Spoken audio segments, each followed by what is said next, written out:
Un saludo, bienvenidos a una edición más de Pulso Empresarial. Hoy tenemos como invitado a un viejo amigo que ha estado muchas veces en esta tertulia y que tenemos hoy el placer, el gusto de que está en nuestros estudios. Me refiero a José Antonio Gómez, ingeniero de caminos, director de la Sociedad de Vivienda y Suelo del Ayuntamiento de Santander. Y no vamos a hablar solo de viviendas, por supuesto que lo aprovecharemos porque es un gran experto, pero para hablar de diferentes cosas. Un saludo. Igualmente, Gervasio. Un saludo, José Antonio. Estar aquí. Gracias por estar con nosotros. Bueno, tú sigues una estadística y que ya hace meses nos comentabas aquí sobre un caso que es realmente muy curioso. Años y años que han pasado desde que se desapareció como moneda oficial la peseta, y eso daba idea del volumen de dinero negro o dinero descontrolado que hay y que existía, y que todavía a estas alturas, han pasado 10 años 14 años, como pasa el tiempo, todavía se están cambiando cantidades tremendas de pesetas. Esto nos puede dar una idea y una pista del volumen de dinero negro existente en este país, que si pagara sus impuestos, evidentemente lo que puede hacer mal es que no habría déficit público, entre otras cuestiones. Porque si eso está pasando con la peseta, imagínense lo que estará pasando con el euro. Con el euro en doble vía, dinero fuera de España, al ser la misma moneda que en otros países europeos, y dinero euro fuera, digamos, del mercado bancario. José Antonio. Muy bien, pues sí, es cierto. Hay una página web que yo consulto cada 2 o 3 meses del Banco de España, en concreto es la tabla 7.16, y es una tabla muy interesante para los amigos y amantes de la numismática. Y yo siempre he coleccionado monedas ya de niño, y entonces igual me ha quedado ese vicio un poco de mayor de seguir el tema de las monedas y los billetes, ¿verdad? Entonces esta es una tabla que el banco, como digo, publica el Banco de España mensualmente. Lo viene haciendo desde el 1 de enero del 2001 en el que el euro se pone en marcha. Sí.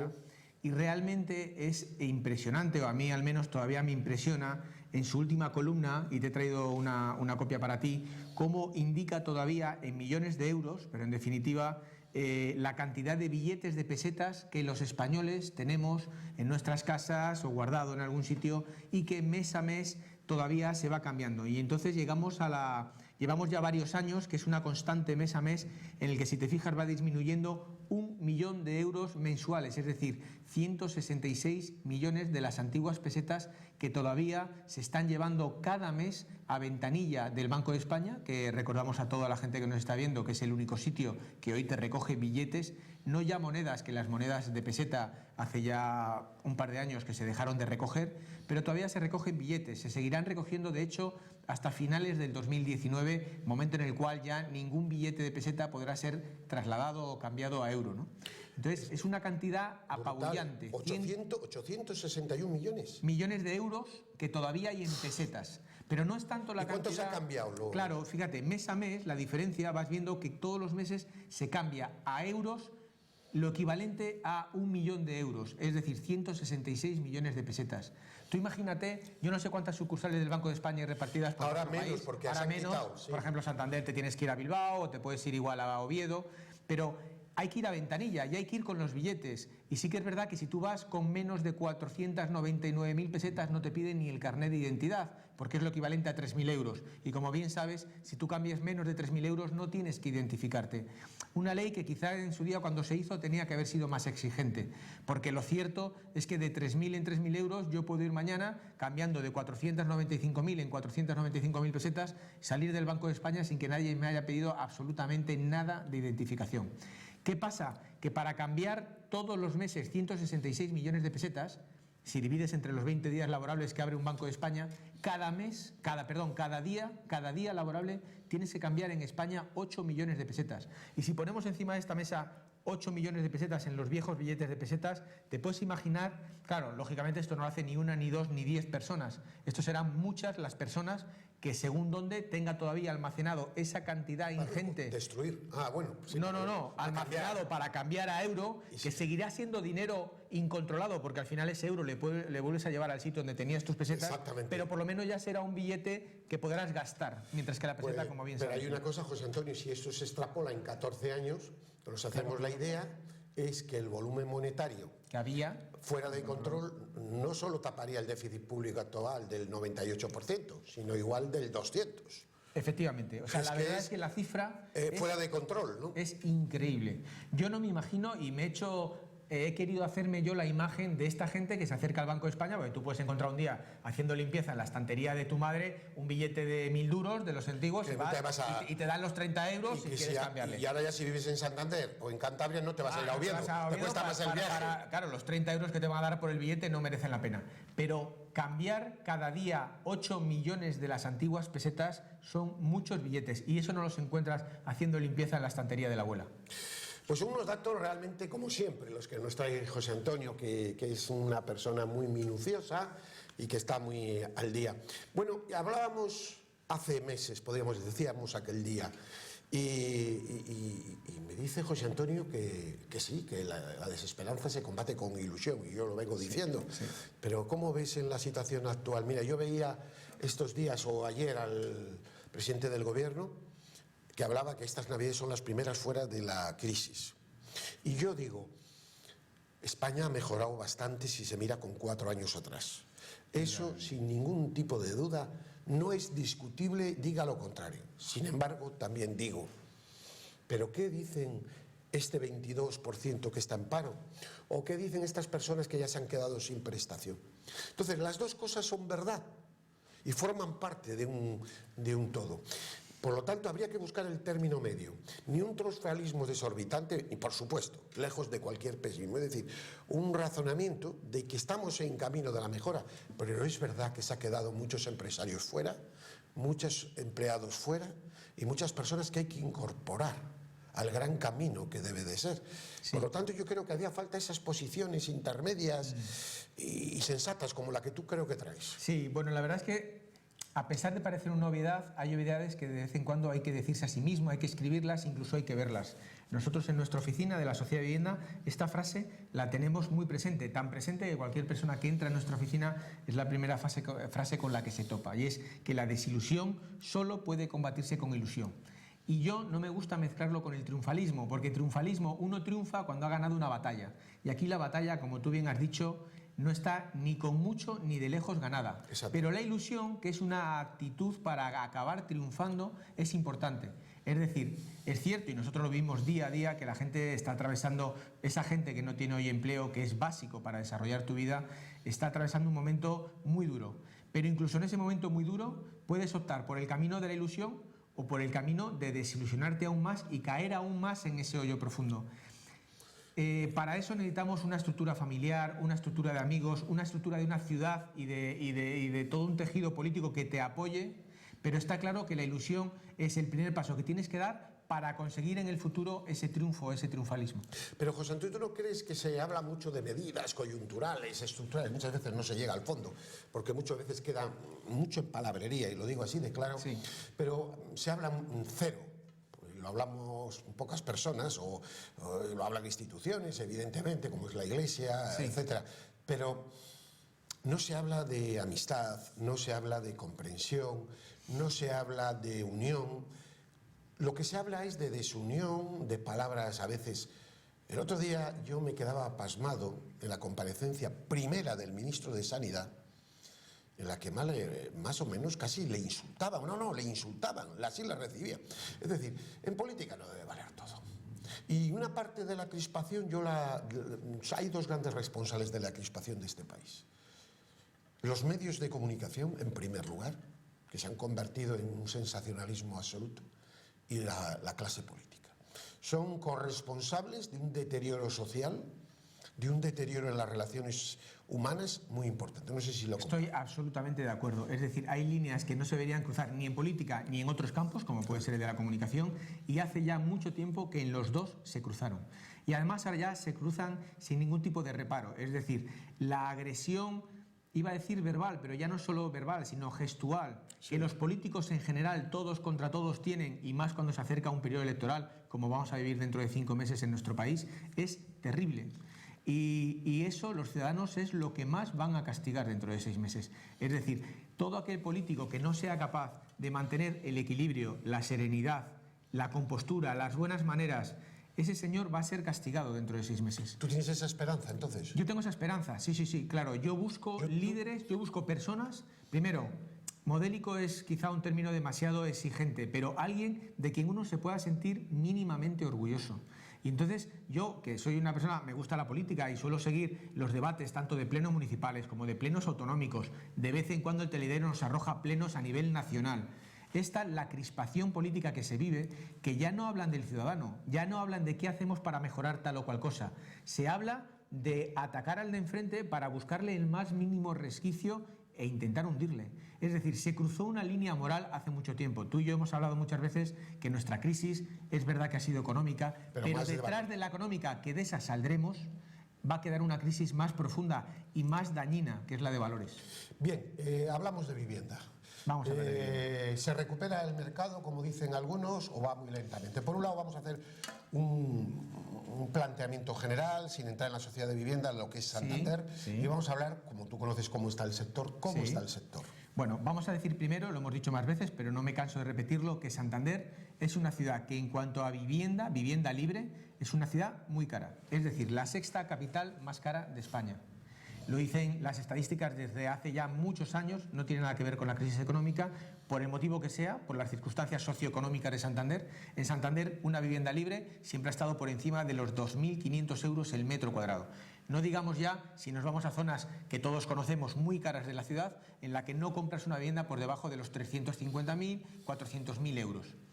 Eso significa... Quizá fue el revulsivo que hizo que el Ayuntamiento de Santander decidiera hace ya más de 6 años dar un paso al frente y decir: yo voy a empezar a promover vivienda asequible. Nos gusta llamarla vivienda asequible, vivienda barata, vivienda que no tiene que subir más allá de los 120.000, 130.000 euros. Cantabria como tal, y ha sido un dato que el INE, el Instituto Nacional de Estadística, ha publicado hace 3 días, ha sido en los últimos 12 meses la comunidad autónoma en la que más se ha incrementado el precio de la vivienda, insisto, de los últimos 12 meses, por detrás tan solo de la Comunidad de Madrid. Es decir, los últimos 12 meses la vivienda libre en Cantabria ha aumentado su precio en un 2%. De las 17 comunidades autónomas, 11 han bajado su precio en los últimos 12 meses, en el último año, y tan solo 6 comunidades autónomas, que la lidera Madrid y detrás Cantabria, han subido su precio. ¿Eso qué significa? Significa solo una cosa: tocamos fondo hace un año, y desde hace un año para acá, y lo dice cualquier promotor que se dedica a la venta de inmobiliaria, están subiendo los precios. Eso la gente también lo sabe, y eso está haciendo que la gente acuda en un número muy superior al de hace un año a volver a decir: bueno, este es el momento para invertir y comprar o alquilar con opción a compra mi casa. Bien, y esa recuperación, por lo tanto, todavía es incipiente, está empezando. Sí, indudablemente. Estamos hablando de los últimos 12 meses. Es decir, a finales del año pasado, del 2013, se tocó fondo en los precios de vivienda. Además, así lo dicen, hay una estadística estupenda que publica el Ministerio de Fomento, está publicada en la web del Ministerio, que trimestralmente nos dice cuál es el precio medio de todos los municipios de España. Y es muy interesante porque ahí uno ve un termómetro de los últimos 10, 12 años hacia atrás, cómo ha ido evolucionando esa curva que ha hecho la vivienda tan brutal. Hay que decir que en Santander, en el año 2007, que marcó su pico máximo, teníamos un precio medio de vivienda que rozaba casi los 3.000 euros. Hoy tenemos un precio medio de vivienda que está en 1.900 euros metro cuadrado construido en Santander. Quiero recordar que el Ayuntamiento de Santander está promoviendo la VPO por debajo de los 1.000 euros, es decir, al 50% de lo que todas las estadísticas públicas dicen que vale el precio medio de la vivienda en Santander. José Antonio, hay un aspecto importante que habría que valorar. Es ese cambio, por ejemplo, que se hace hacia el alquiler, que vosotros tenéis la experiencia aquí en el Ayuntamiento. Me acuerdo cuando hace 2 años estabas un poco desesperanzado, ¿no? Desesperanzado, preocupado porque teníais que cambiar de fórmula. Está dando resultado. Si está cambiando el chip de las personas y si se está dando una respuesta social en ese asunto. Bueno, ha sido interesantísimo. Ahora mismo, fíjate cuál ha sido el vuelco, que de toda la vivienda que ha promovido el Ayuntamiento de Santander, hoy ya el 22% de nuestras viviendas ya son de parque de alquiler. La verdad es que mayoritariamente de alquiler con opción a compra. Es decir, la gente podrá decidir en el momento que considere: oye, yo he ahorrado ya un dinero porque quiero que todo el mundo recuerde que el 80% de lo que se paga de ese alquiler en el fondo lo estás metiendo en una hucha. Eso significa que al cabo de 10 años una persona ya ha ahorrado 45.000 euros de lo que va a ser la compra de su vivienda. Entonces la gente es una fórmula que en este momento en el que no ha habido ninguna capacidad de ahorro en los últimos 8 años, porque la gente ha ido tirando de lo que tenía ahorrado para seguir adelante. Hoy la gente, tú le pides 15, 12, 15, 20.000 euros como entrada a una compra de una vivienda y la gente dice, mira, quiero la vivienda, quiero comprarla, pero no tengo esos 15.000 euros. Tú en el alquiler con opción a compra solo tienes que poner la señal de fianza que habitualmente se hace en cualquier alquiler de una vivienda. Y el resto lo vas pagando mes a mes, sabiendo que de todo lo que pagas, el 80%, una cantidad prácticamente total, la estás destinando a una hucha en la que el día que digas, oye, ya voy a buscar una hipoteca, ya quiero comprar, ha cambiado mi situación laboral y quiero comprar. Bueno, pues todo lo que pagaste desde el principio, el 80%, lo has ya puesto para el pago de tu vivienda. Ha sido un gran éxito. Esto, por lo tanto, es muy importante porque siempre se está consiguiendo un tema, ¿no?, que podían hacer nuestros antepasados, que es el ahorro.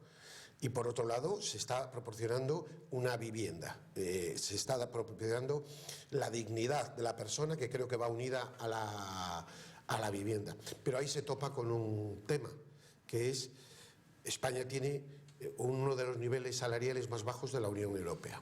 ¿No sería conveniente un replanteamiento salarial en España? Indudablemente. Lo que pasa es que, fíjate, en los últimos, yo diría 3 años... Me recuerdo. Sí. Ha sido noticia de esta semana. Albañiles a 1.000 euros a la semana en Londres. A 1.000 euros a la semana en Londres, estamos hablando, porque además allí se paga la semana, estamos hablando de 4.000 euros. Más de 4.000 euros, salía algo más la cantidad, 1.000 y pico. Bien, aunque la vida en Londres es mucho más cara, estamos hablando de una demanda tremenda, pero es que se ve que la renta media es mucho mayor, e incluso en Francia, en un país en crisis. Yo creo que la recuperación, ¿tú no crees que en definitiva va a venir también por vía salarial? No me cabe duda. Mira, hay otra frase que en economía se dice mucho, ¿no? La economía es una inercia, y es verdad. En el momento que el empresario, que cualquier empresario vea una proyección a futuro en su empresa, bien sea de construcción, como tú has citado, o en cualquier otro tipo de empresa, en la que sus trabajadores van a tener una constante de productividad en los próximos, te voy a decir, 2 años, 2 años y medio en adelante, los precios de esos trabajadores indudablemente van a subir. ¿Y por qué van a subir? Porque el empresario va a tener menos demanda, menos gente a quien poder contratar a un precio tan bajo como los salarios. Ahora el problema que hay, y el empresario de eso también se ha aprovechado en los últimos años, es que para cualquier trabajo encontraba gente hasta debajo de las piedras. Claro, eso baja el precio del salario del trabajador, porque también tendríamos que hablar mucho en esa escala de valores que hemos dicho que se ha deteriorado en estos últimos 8 años, ¿dónde está la escala de valores de gente que se ha aprovechado de la crisis? Bueno, no hay escala. No hay escala. No hay escala. Y entonces, cuando no hay escala, es un sálvese quien pueda, esto es una jungla y todo el mundo se aprovecha. Confiemos en ahí que es donde está la proyección... gran irresponsabilidad, porque yo creo que en esa no hay escala, el todo vale, ha habido un hilo conductor que ha sido como un catalizador de ese aquí vale todo, que son una parte importante de los medios de comunicación y especialmente algunas televisiones. Sí. Mira, con el decir todo vale moralmente, todo vale socialmente, todo es verdad o mentira según me interese a mí, es decir... El otro día mi hijo de 17 años, que está estudiando ahora cosas de historia, me decía una frase muy reveladora, porque hablando de que se ha celebrado hace poco el aniversario de Altamira y de las cuevas se pintaron hace aproximadamente 13.000 años.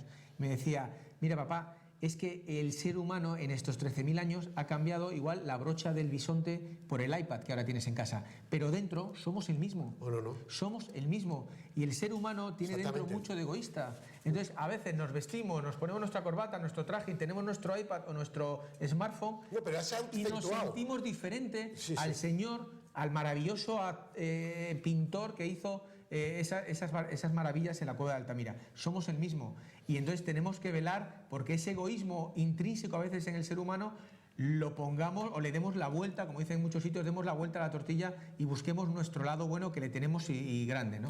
Vamos a acabar con un asunto que ya empiezan a tocar los diarios económicos y a mí me preocupa. Me preocupa dada la sociología de ese pueblo, dada la falta de moralidad de sus dirigentes, etcétera. La bajada de precios de petróleo está arruinando a algunos países. Uno de ellos es Rusia, la antigua Unión Soviética.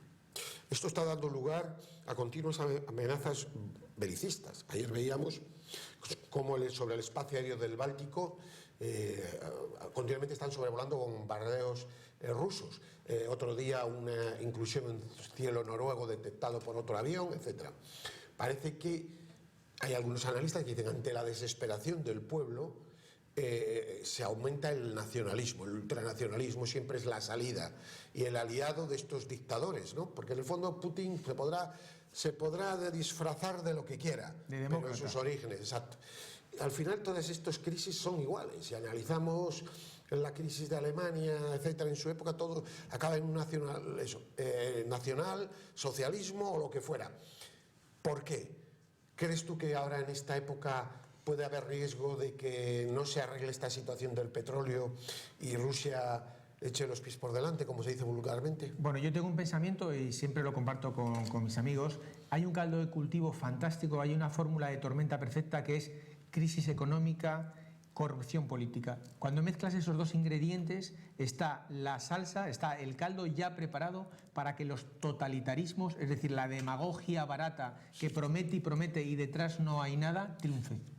Pero ya está demostrado la historia y hay gente que sigue comprando ese mensaje. No tienes que irte tampoco a la antigua Unión Soviética, no te tienes que ir a Rusia, no tendrías que salir de nuestras fronteras para darte cuenta que ahora mismo está triunfando una demagogia vacía. Bueno, yo creo que cada vez menos. Que la gente compra. Dicen que la gente compra. Que triunfa, esperemos, yo creo en breve que del ruido de las nueces son bastante Tengo menores. también esa esperanza. No, yo tengo esa impresión. Lo que pasa es que ayer, miren, esto lo dijo bien, hay algunos medios que es algo increíble. Sí, están dando una pompa. Luego, eso sí, luego a continuación, en el semestre, el grupo tal sube un 6% en su facturación el beneficio. Y yo me río sobre la bazofia de su programación. Sí, ¿no? bueno, el grupo X. Son las líneas que se han cruzado, que ya no se van a volver atrás, que les da muchos beneficios económicos y frente al dinero cualquier línea se borra con una goma de borrar. Bueno, José Antonio, pues muchísimas gracias. Tienes que venir más por aquí. Un placer, cuando tú me llames. A estar con Aurelio, que hoy está en la capital del reino. Muy bien. Aurelio Sastre, y estar aquí con nosotros, aunque estás también con Lucía en otros programas. Sí. Pues se agradece muchísimo. Pues nada, a vosotros por llamarme. Y a ustedes, pues por haber estado una semana más con todos nosotros. Paz y bien.